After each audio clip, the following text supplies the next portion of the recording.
Poker has a paradox that makes the mathematics, the odds, balance pretty hard to understand. And that is essentially that bluffs need to work less often and bluff catchers need to win. So here we have minimum defense frequency. Basically, how often do you need to call to stop me just bluffing everything? This isn't the whole truth of poker. It can be a little bit misleading on early streets, but when we get to the river equation, this is really key. This is driving a lot. But what we get is this asymmetry. This is what I'm calling the poker paradox. If we look at the minimum defense frequency for different sizes of bet, so you bet pot, you need them, if you're facing a pot size bet, you need to call half the time in order to stop the bluffs automatically profiting. So if you're trying to bluff and they fold 51% of the time, you're making money. If they fold less, you're losing money.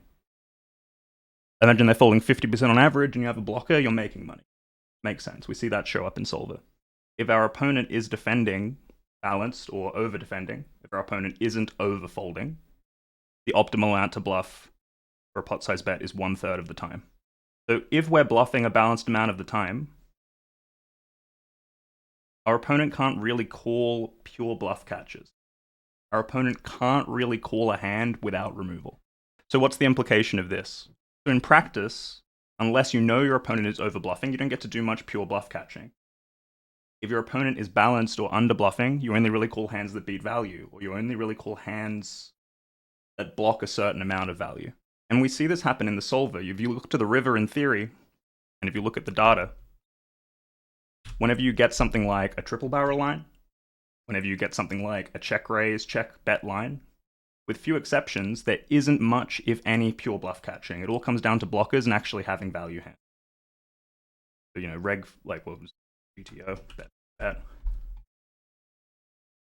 So you can see here in the bet line, and this is pretty much any other line where a bunch of bets, a bunch of calls have already gone in. We've removed the total garbage from people's range, even on the earlier streets.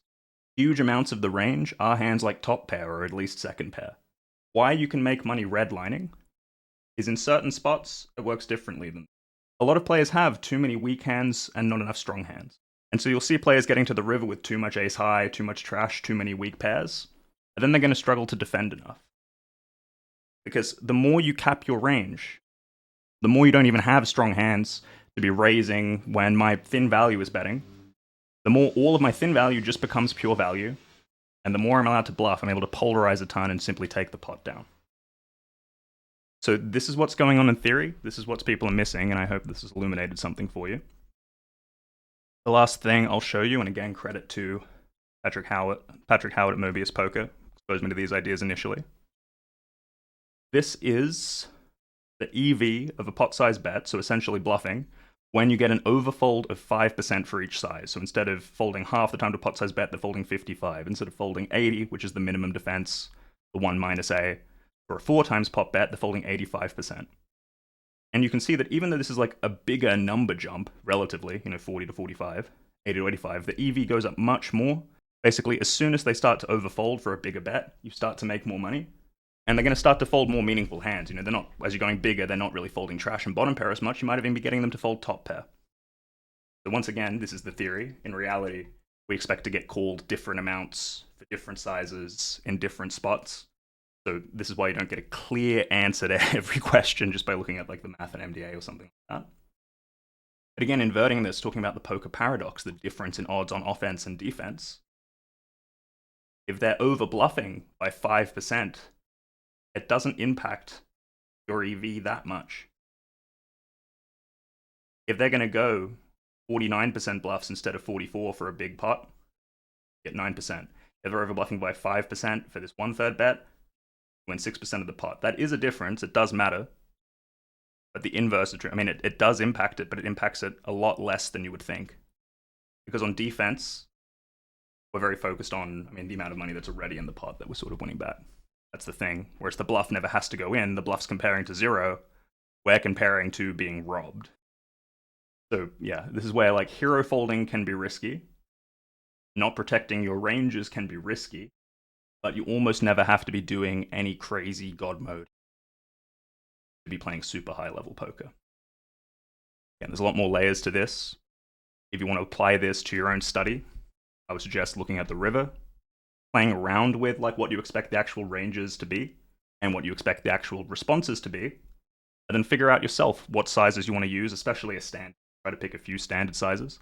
And just see, would you rather overbet huge, medium? Would you rather bet small? And where do you want to put your bluffs, your medium value, your strong value, given what you think about this opponent? It's not the whole truth, and I'm like, how to play your hands, obviously, it's just one element. It's not how I make all my decisions. I'm not consciously doing this math all the time when I'm playing. Absolutely not. But it lets you make your sizing decisions more intuitive from a place of actually understanding it, because these numbers don't line up intuitive. I'm not saying be a hardcore math guy. I'm not saying ignore math. I'm saying expose yourself to the math. Think about it in terms of real hands. And then you're going to be able to actually like balance out your brain, get your left and right brain communicating, intuitively process the data you're taking in, then logically come up with frameworks and ideas and and just keep that discourse going. On this river with these sort of hands, I usually overbet. Consider another option and just evaluate it in the light of this math. Check. You'll probably be validated in a lot of what you're doing. There's a reason we block bet our second pair for thin value and that we overbet when we're really looking to get a big fold. Like these same patterns are going to come up in a lot of different spots against a lot of different players. But yeah, this is one big crux of the red line strategy. You don't get punished too much for overbluffing a little bit. You make a lot of money if people overfold, and because they tend to not protect their ranges, that's why they do a lot of overfolding. The problem with trying to overbluff like this is if you overbluff everywhere, like say some very popular live coaches are talking about these days, the player on defense can simply decide you're overbluffing and call all their reasonable hands. Start trapping more, start protecting more. And then this blind aggression doesn't work so much.